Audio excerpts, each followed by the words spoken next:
Hello, I'm Tom Davenport. I'm over at Sky Meadow State Park, and I'm standing in the field of oats that we planted this spring.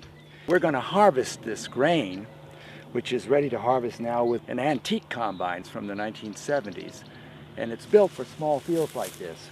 Modern farms with their large combines really can't work in fields this small. This field's about maybe 10 acres because they spend all their time turning around.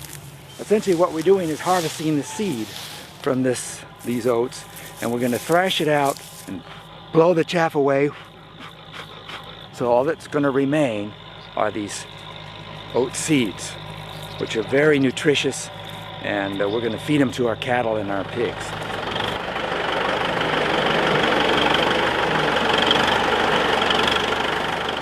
A lot of farms used to, small farms like ours used to raise their own grain and combine it themselves, and they would have a small combine like this to do it with. But, we might only have 30, 40 acres or something of grain to combine, which is really, minuscule proportions. So they don't make combines this small anymore. They're all for much larger grain operations. The head on this thing is only, 7-foot cut, so, now, they're 15, 20 feet or something like that on more modern combines.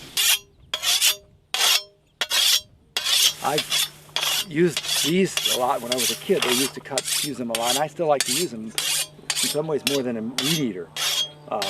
They don't make any noise, for one thing, motor noise anyway. But anyway, when you do cut it like this, if you're cutting these oats, you go like this, and each time you cut like that, the oats would fall into a cradle, and the person operating this cradle would pick them up and throw these things in bundles, and then people would come by and tie them in shocks and then stack them, and it would dry in these shocks and eventually be picked up and hauled to a thrashing machine, which was stationary, and the grain would be thrashed out.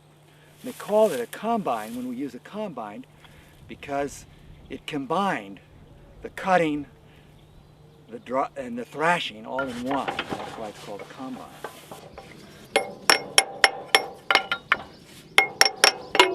So I have to set this reel back.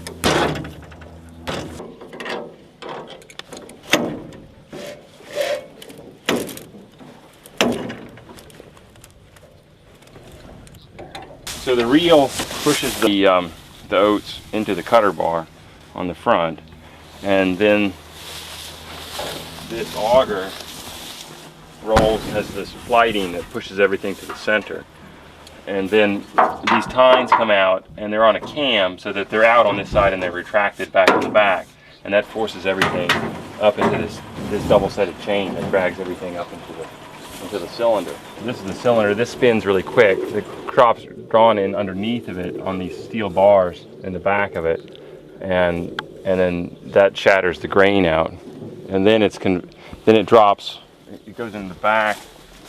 I think this one's got 3 separate tables. There's a top, and then all the grain separation occurs here. There's some air that's blown up from underneath, and then ultimately what happens is the straw drops out of the back, and the grain is conveyed into this little hopper here. This is pretty small. This is only about 30 bushels, so that's about 1,500 pounds or something like that. Imagine this whole field being cut like this. Didn't make much noise. People could talk, sing, do a lot of things that